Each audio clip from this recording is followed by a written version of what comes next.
From the Mac of All Trades studio in Fairport and driven by Victor Chrysler Dodge Jeep Ram, it's Billified, the Bill Moran Podcast.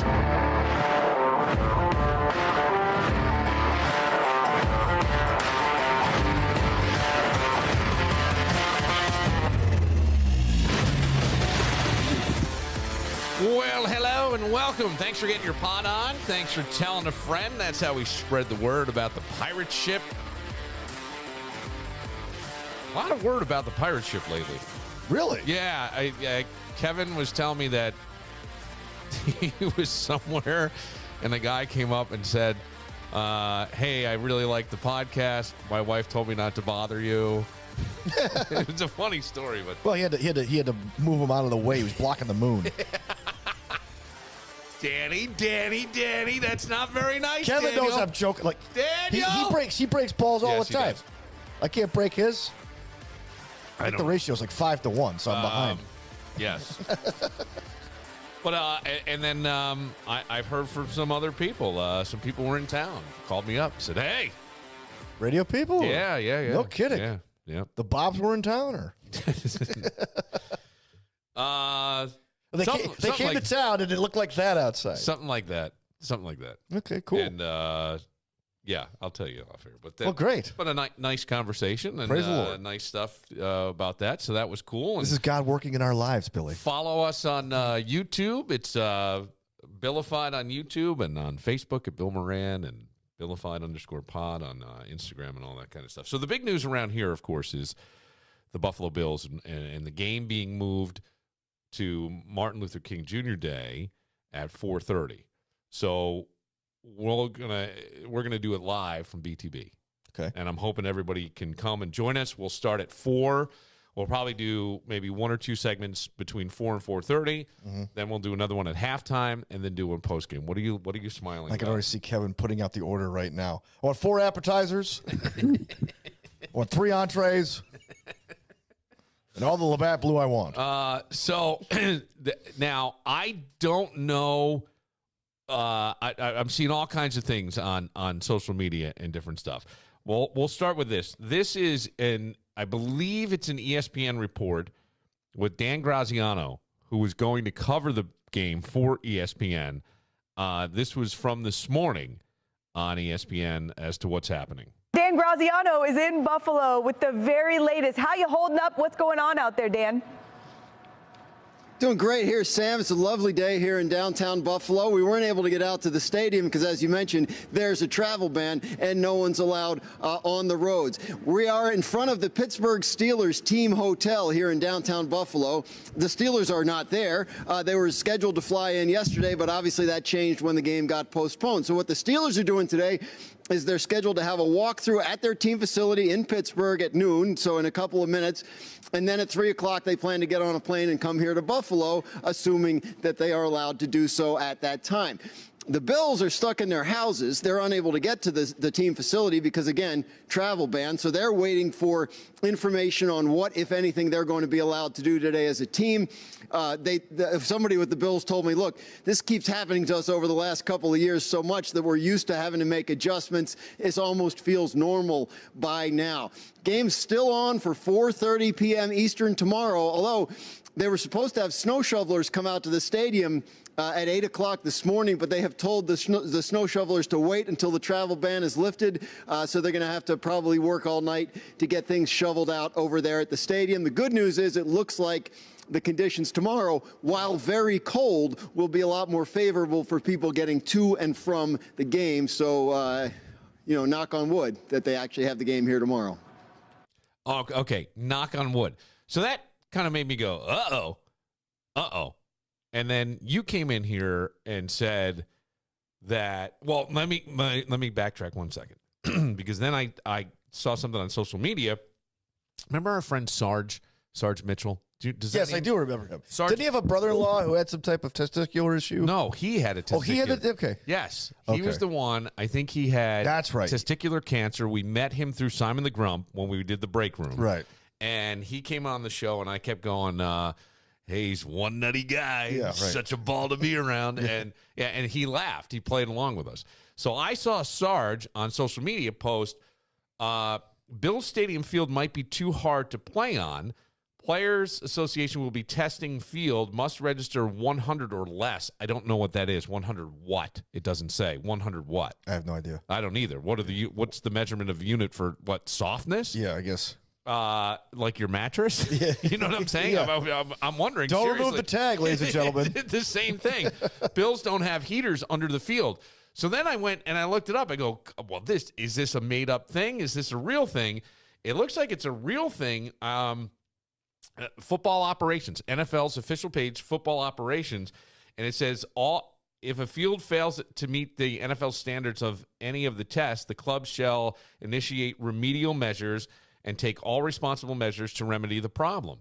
So they have to test all fields, natural grass or synthetic, for hardness within 72 hours before the game. So if it's too hard, I'm wondering if they're going to just run out with a bunch of blowers and stuff on the field out there. How did they do it last night in Kansas City? What was it, -6 there? Yeah, I think they just use like. Or do they have a heated field underneath? I don't know the answer. I don't I know know. that Rodney Harrison said before the game it was as hard as a rock, hard as bricks. He said. Okay. The field was hard as bricks. So I don't know what they use to defrost that field. Well, they have to do something. They have to have right? underground. They don't have to. The Bills don't. Yeah. Underground coils are a big thing. Sure. So for this new stadium, they're going to have that in the Yeah, price I would tag. think so. I think you'd have to go with like flame throwers. Yeah. But you have to be careful because you can't be burning up the field. All of a sudden, like 3:45. Hey guys, we got a little problem. You just pull. The 20's got a hole in it. That would be terrible. So they get this big black spot. Looks like a big stain on the carpet. Yeah, I did not know about the hardness of the field. It makes sense when safety is such a big issue now in the NFL, right? That they would have this. Oh, yeah, safety's such a big issue that Patrick Mahomes had his helmet cracked open and nobody, not even the announcers, said, maybe he ought to go to concussion testing for just a play. Maybe? No. He had his helmet cracked yesterday? I didn't know. Yeah, broken pieces. You didn't see this? No. Third quarter last night. Yeah, helmet to helmet. I think I went home and no flag thrown. Yeah, I was out for the first game and then decided I needed to cut it short and get out of Then there. he starts whining about his helmet, right? He doesn't have the right helmet. So they have to take his other helmet apart, take the padding from the inside, which, by the way, having played football before. Yes. Your helmet has to have the right It does. fit. It's if annoying it if it feel, doesn't. It doesn't feel right. And it's right. dangerous. Yeah. But his helmet was broken in pieces. Everybody's like, well, it's so brittle, the cold. I'm like, okay, how come nobody else's helmets are breaking? I mean, this was a helmet-to-helmet hit. It was hard. And no concussion protocol. Nobody says a word. NBC, Peacock, nobody says a word.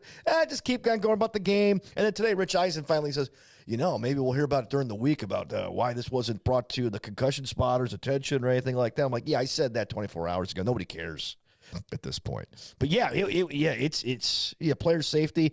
I think they're going through all the necessary insurance type of stuff. But you saw tweets that came out saying this game will happen. Game will happen. And we do know that the Steelers are currently in the air flying, yeah. and they may have already landed by now because it's a short flight. Was it 45 minutes? I would assume 4 4 hours. hours. I think they didn't even have to put their seatbelts on or take them off, I should say. So I guess that's the so the game will happen, and the field will be right. Yeah. All right. They got their eyedropper of ginger ale, and that was enough, and now they've landed. We'll call Greg Connors from I love Greg. Connors and Ferris, get his take on the game and what it would be like going to this game. Yeah, he's like a shareholder, so he's got to have the inside scoop. Let me do this. This will annoy people. And you sit in the red seats. Hey Siri, call Greg Connors. Calling Greg Connors. Let's see. Sorry, I can only call one person at a time. My bad. I'm sorry. What are you doing to me over there? I'll shut up. Greg Connors. I understand. Hang on one more time. Let's see. This is fun. To the Queen. Let me see. Hang on.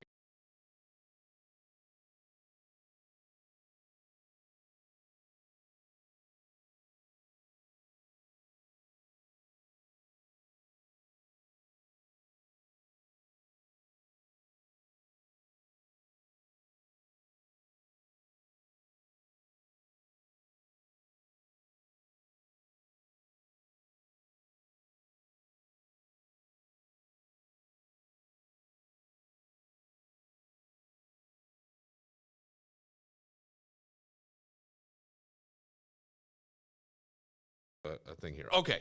A thing here. Okay. My question is, we when are you heading up to the game? I didn't know if you were already in Buffalo and just got snowed in there. Yeah, no, I'm still here in Rochester. I will be heading out to the game, 4:30 game, so we want to give ourselves plenty of time to get there with weather. So probably going to head out 11:30, 12 o'clock. Okay. And then we did see some guys shoveling already at the stadium, people who could walk there because there was a travel ban. And they have these snow chutes that come down the stadium, right? So it all dumps into one area. It's like a giant gutter. And one guy jumped in it shirtless and slid down to the bottom. But it looks really nasty up there. I mean, it looks white out condition and terrible.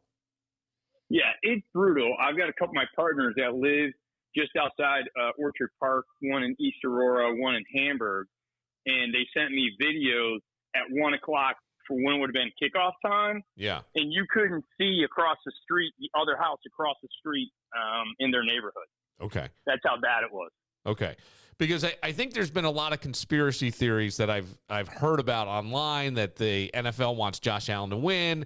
That's why they're not allowing this game to happen in the snow because it would be a running game and it gives the Steelers a better chance. It's bullshit. It's all bullshit. That's what I say. I say the same thing. I say the same that they thing. want him in the NFL in the Super Bowl because he's got a relationship with Peppa Pig now. She's the new Taylor Swift. It is bullshit, Greg, but I mean, these things get out there. The whole reason why this game is not happening today is because there was a travel ban. So the players couldn't get to the stadium. Why? The fans couldn't get to the stadium. That's why. Mm-hmm. It's no other reason other than that. If there were a travel warning and you could travel, they would have played the game. But the governor and the county executive pulling cars out in Erie County, they had to commit resources to the different parts of the county to clear the roads and to have safety. What these idiots forget, a year ago Christmas, 65 people died on Transit Road because of snowdrifts. Let me. When it says it's a conspiracy theory, it's just trying to catch attention. It's because it's just plain bullshit. Yeah, I did see. I want to ask you from a legal perspective. I want to see. I don't want to misquote this tweet, so I want to see if I can find this guy. Let me just see. He had a tweet up that said, basically that I don't like. He feels like it's overreaching for the government to be able to put travel bans in place. Like pulling cars is overreaching.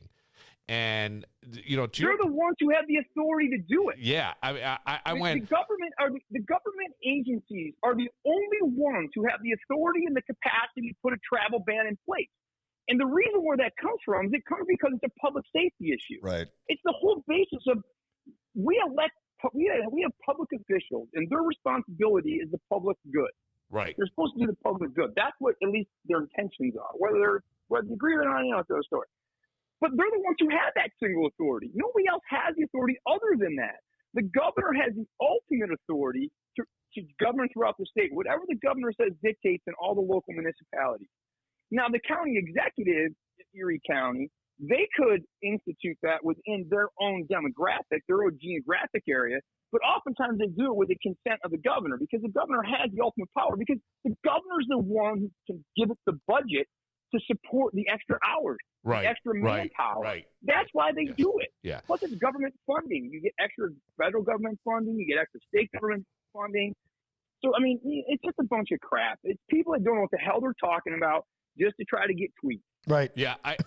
But I think it's important to have somebody who has some legal mind, a legal background to speak on this. Honestly, just to give a little more perspective. That's why I'm asking this question. I'm not on that side at all, and I kind of appreciate hey, stay the hell off the roads. Let's not initiate people going out there. When again, as you pointed out, 55 people died last year. Yeah, and a lot of people that aren't in New York State or don't live in Western New York, even people in Rochester, we don't appreciate how bad it got last Christmas. No, we don't. How bad it got yesterday and today. Yeah. And the weather bands in Buffalo are different than they are in Rochester. Right. When that wind comes off the lake, and I had 6 feet of snow in my office like 3 years ago. we're a mile south of the airport. The airport had less than 6 inches. Right. Yeah, it's weird, right? The way that happens. And Well, it does. there's pictures from like when Marone was the head coach where they had to play that game in Detroit. Greg, you probably remember this. Somebody took a picture from a high-rise in Buffalo, and it looked like a curtain of snow on one side of the city of Buffalo to the other where it was like maybe 3 inches of snow. The other side was like feet of snow, right? Yeah, and that's the way it is. So when you're as elected officials who have the responsibility and the accountability to oversee the protection and safety of the citizens, you have to make decisions like that. And they make it. This happens all the time. This is not new. I mean, for somebody who lives in Texas or in Florida, this may be they might never have heard of it, but this happens all the time in Western New York, all the time. Right. Yes, that's why we so appreciate summer. Yes, what I mean, yeah. I hate when people complain. Oh, it's too hot. No, Shut up. No, don't ever say that. I've said the same thing because we'll get that 8-degree day sometime this month or sometime next month, and that'll be the high for the day. And you don't want to do that as the weather's bad. All right, let's get to the game. I have not seen a forecast for tomorrow. I know it's supposed to be considerably better. I was watching ESPN and a little bit of NFL Network. But what is the weather? I would assume, Greg, since you're going, you may have a better insight as to what the weather is supposed to be tomorrow at 4:30. I have talked to some of our friends in the weather cycles of our area. So essentially, the temperature is going to be about what it is right now. It's about 19, 20 degrees. Okay, not terrible. We expect it to be around 19 or 20 degrees, but no wind. Right now, with the wind, that 19, 20 degrees feels like, I think it was like a -5 or a -10 or something crazy. But there's not supposed to be any wind tomorrow, so 20 is going to feel like 20. And as long as it's not windy, it sucks and it's cold, but at least we all know how to dress in Western New York for when it gets below freezing, and that's what it'll be like. Right. Now, I did see another social media post that I didn't understand exactly, so I tried to find some more information about it. The hardness of the field, and they say the NFL, this is according to the football operations website for the NFL, that there are standards and there are tests, and this person said it has to be less than 100. I don't know what the unit of measurement is. Is this like how we measure mattresses? I really don't know, and I'm not even trying to be funny when I say that. I don't know what it is. But I did read where the field manager has to test the field for hardness within 72 hours before the game. Well, we saw a game last night in air that's going to be colder than it is in Buffalo. So I'm assuming this goes off. But the Bills don't have coils underneath a heated field, basically. I'm wondering if the new stadium will. But what do they do in that case? I mean, I would assume they bring out giant blowers and heaters and just start trying to warm that field up now. Yeah, I'm not sure exactly what that measurement is, and I'm not sure what the criteria is. I can tell you that the new field is going to have the coils. Okay, good. The new field will have the coils. It's going to be an all-grass surface as well. Yep. And so my understanding of the field hardness is because of a lot of the concussion issues. Yeah, no, this is a safety thing, and it does say that, but it doesn't. I don't understand what the measurement is. That's all. Like, like pounds per square inch. Right? Exactly. But it's not. It's deciliters. Softness. So I just was curious if you knew about that, and I would assume since we've seen tweets from the governor's office and others saying this game will happen tomorrow. The Steelers did leave at 3:00. They will be landing in Buffalo if they haven't already. So the game's going to happen. I just was curious as to what do they do with a field to meet the standards, the softness standards, I'll call it, or the hardness standard, and what that was. But just, I think if it doesn't meet it, I mean, number one, it's a turf field. Right. I'm not sure what you can do. I mean, there's a compaction that happens because of the sand and the rubber and stuff that they have. I mean, I have no clue how that would work when you have a turf field. I know they don't want the ground to be like it was in Green Bay when the Colts and the Packers played. What was that, 1950 something? It was the coldest game in NFL history with Vince Lombardi coaching. They certainly don't want the ground to be like that. That was like playing on concrete. Right, exactly. Literally, it was like concrete surface. That obviously can cause significant injuries, particularly the size and speed that the players are today. This game is going to happen tomorrow. I mean, we're going to play this game at 4:30, just like they're playing a 4:30 game today, and it's Martin Luther King Day. So a lot of people don't have to work anyway. So it's just like it's like a Sunday, etc. It's like Yes. Sunday part 2 Yes. tomorrow. Yes. And I can't wait. I am pumped. I'm excited for it. I would have my nerves. I would prefer to have the game today so I can have some relaxation. My stomach's in knots already. Right.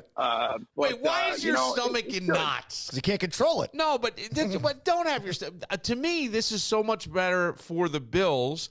Just the passing game without the wind and the accuracy of Josh and all that. I think that really puts the advantage to the Bills. I agree with you, Bill. I agree with you. It could be in the dome. It could be in a dome. It could be perfect weather. My stomach's still going to be in knots because of the uncertainty of knowing which Josh is going to show up, Right. Yeah, right. and which Hardy's going to show up. Right. And will the defense tackle like they have tackled throughout this year? They've done really well. Or are they going to have a brain fart? Is there going to be a 1 or 2 plays? Our defense, just like the Steelers' defense, is bend, don't break. The Steelers' defense is bend, don't break. They have like some of the fewest touchdowns scored in against them in the red zone. I think they have the highest number of turnovers that they've gotten.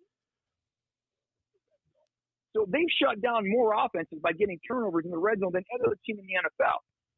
Josh last week had 2 or 3 of them in that same spot. Yeah. If we don't do that, if we can control the ball, and we make good decisions with the ball, we're going to beat this team. I just want you to know what we're going to need. I just want you to know something. I had a conversation with somebody yesterday, somebody who has a very similar personality to you.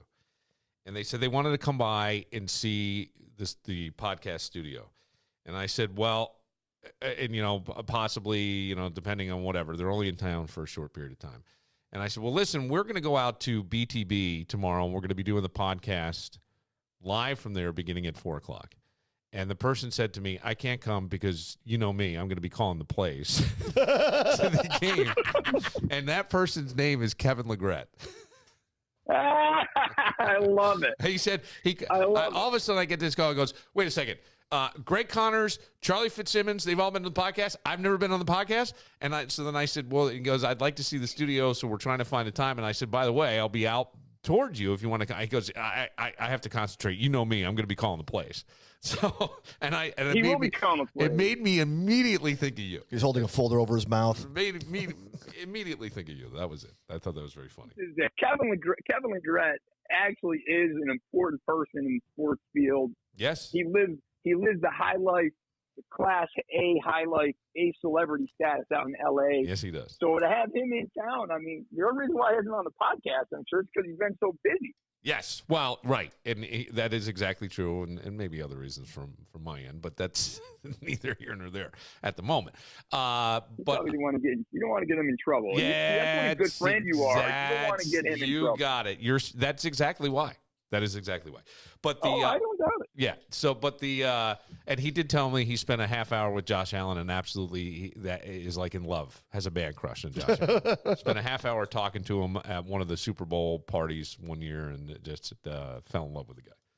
So, I mean, again, we talked about this. Josh is like us. I mean, he's like one of us. And, and he's like that big cousin, that big doofy cousin that you have that is a lot taller and bigger and more athletic than the rest of the family, but he is just part of the family. He has those talents, but his is in football, yours is in radio. Right. He's that fun, lovable, doofy guy, as are his parents. I mean, they're just wonderful, down to earth. His family's the same way. They can roll into a restaurant or bar in Western New York, and you never know who they are unless you ask them. Yeah. Okay, I like that. Isn't there something about that that's you just appreciate? There's no pretense, right? Is what that is. There's not a Brittany Mahomes-esque moment. I'm sorry that she's putting up twinning photos with Taylor Swift, and it's cute. Taylor had the jackets made out of the jerseys. I get it, but there isn't that with Josh's family. You don't see them, and you don't see. I did see at the Golden Globes, Haley Steinfeld asked, hey, Haley, who do you think is going to win? She goes, go Buffalo. The guy holds up a Diggs jersey. Diggs. Yeah, and then she walks a few more feet. You saw this, Greg? And she turns around and goes, that's the wrong number. Yeah. But I like that. You're right. There's no pretense. What I loved about that, it was self-deprecating. Yes. Showing the connectivity. but it wasn't showing arrogance. It No, was it was like not.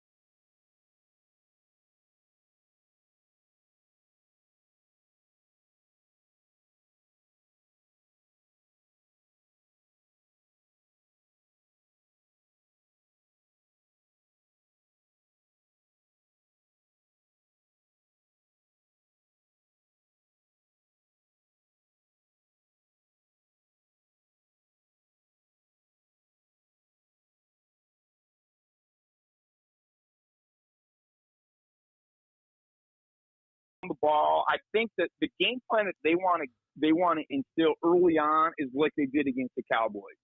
You want to get Cook going. You want to get Josh. You want to start off with a run so that they're not pressing too hard on the outside because they're not gonna break. Josh is not gonna get a long ball on the Steelers because they don't go man coverage that often. They do a lot of 3 over the top, and then they just run hard on the inside, use their linebackers to fill the gaps on the defensive front so that there's not big rushing attack, or they don't get the long ball.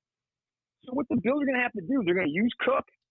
They're going to use, if Johnson is healthy, and they're going to try to get to the edge. You also want to see them some short passes. You want to see Josh get some rhythm. You want to see him get some flow, get the ball out to the outside on a quick hit, and then use that almost like a run so you're at the edge already. Use Diggs, use Hardy. They just activated the speedster, the Italian speedster. His name is Isabella. Can't remember right now. Isabella. They got him. Get him the ball on the outside. Get some space, and then get that defense softened up so they're not heavy on the line for the run. And then use some play action. You got to get knocked behind the linebackers in front of the safety.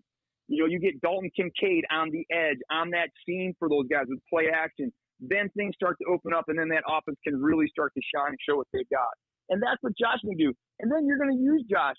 You'll use him with that play action, get them set up. If they get some rush, because they do have some strong rushers, even with Watt being out, Josh has got to use his legs. Don't force the ball. Get that 5, get that 6, get that first down on 2nd and 3rd.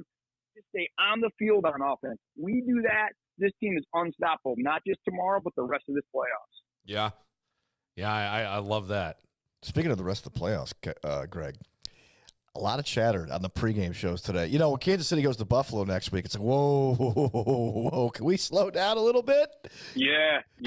That makes me nervous. I hate when they do that because then there's Pittsburgh going, oh, you think you're just going to blow by us? And you and I both know better. We've been down this road. Well, one of the things, it even pissed me up yesterday, Governor Hochul. Hochul went on the radio or with a TV or whatever and said, Steelers fans, stay there. You're not gonna win it or whatever. You're not gonna win anyways or something. Comment. And I was like, will you shut your mouth? Please. Yeah. Stay to what you know. You're the damn governor.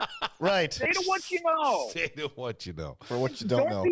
Don't be putting freaking billboard material up there about the governor. Just be humble. You know, take the direction of our leader. Our leader is Sean McDermott. Love him or hate him, he's the leader. Stay humble, stay hungry. That's it. We as fan base, stay humble, stay hungry. By the way, don't get ahead of ourselves. Speaking of billboard material, I don't know if anybody saw this, but around the city of Pittsburgh, there are billboards up that says Josh Allen uses Hunt's ketchup. Which I thought was very funny and playful, and it reminded me of the old Squish the Fish billboards we did in radio years ago. It's just that kind of fun thing. But I went, that's pretty awesome. That's pretty awesome. I actually find that really funny. I do too. You know, I mean but that's part of the fun of the game. Yes. I mean, you know, I'm not saying don't be confident in what your role is and what we're going to do, but just be humble about it. Don't be put in people's faces. Just go out there, have respect for your opponent, and then just kick their ass. That's all. Yep. So, Greg, I don't know if you saw this or either of you guys saw it. So, you know, you're familiar with Primanti Brothers sandwiches in Pittsburgh, right? Yes. They're an institution. Okay. So on Twitter, they put out Buffalo's just soft, right? Something about the weather, right?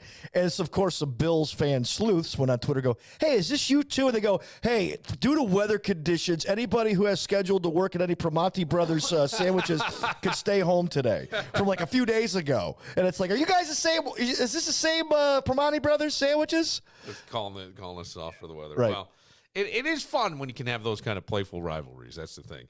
I'm very excited. I think the defense, I've been so impressed, Greg, more than with the offense, the defense the Buffalo Bills have put up this season, especially with all the injuries on that side of the ball and just how they've been really that bend don't break to a certain degree. And, God, they looked great against Miami. Yeah, they performed at a level against Miami and the Cowboys earlier this year.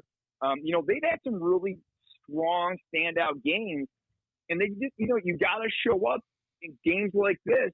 But the thing that I have enjoyed the most about this defense is fundamental. It's basic. It's getting the little things done, right? I'm the defensive rush. Last year in the Cincinnati game, in the playoff game, we got hammered because our defensive linemen did not stay in the rushing lane. They got bunched on one side. Burrow had running lanes. He had throwing lanes. You got to stay in that. This year, they have been much more disciplined in terms of what are their responsibilities and then doing your responsibilities. Stay in your lane, tackle, strong tackling. I'm the defense and the defensive secondary. Keep the guys in front of you. Make a play on the ball. Turn your head. All the little things that make a huge difference. The littlest things make the biggest of differences and the biggest of games. And this is why the Bills this year, they're battle tested. And they're battle tested for a game just like this. And again, hopefully the weather conditions, it won't be too cold, will have an impact on the outcome of the game.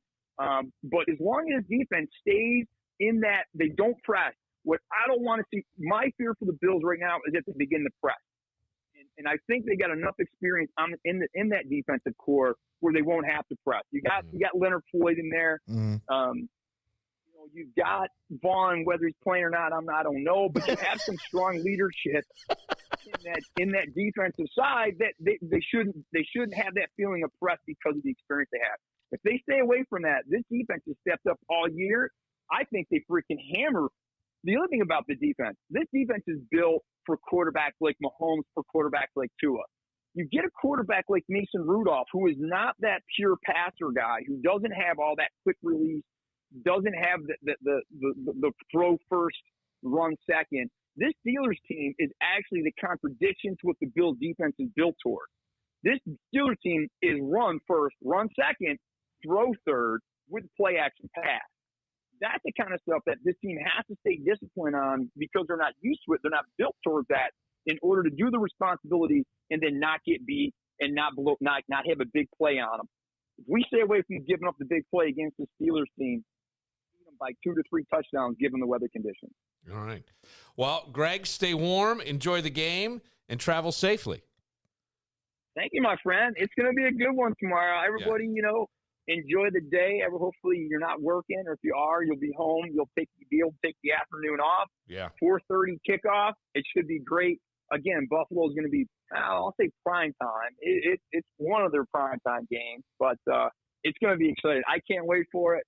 I can't wait to call into the show next week and talk about this game, another game next week. God and everybody does what they need to do. I'll tell you one thing, Bill. Yes. Dan, I will do my role and my responsibility tomorrow for that 2-3 hours. That's it. He's gonna do his 173,000th.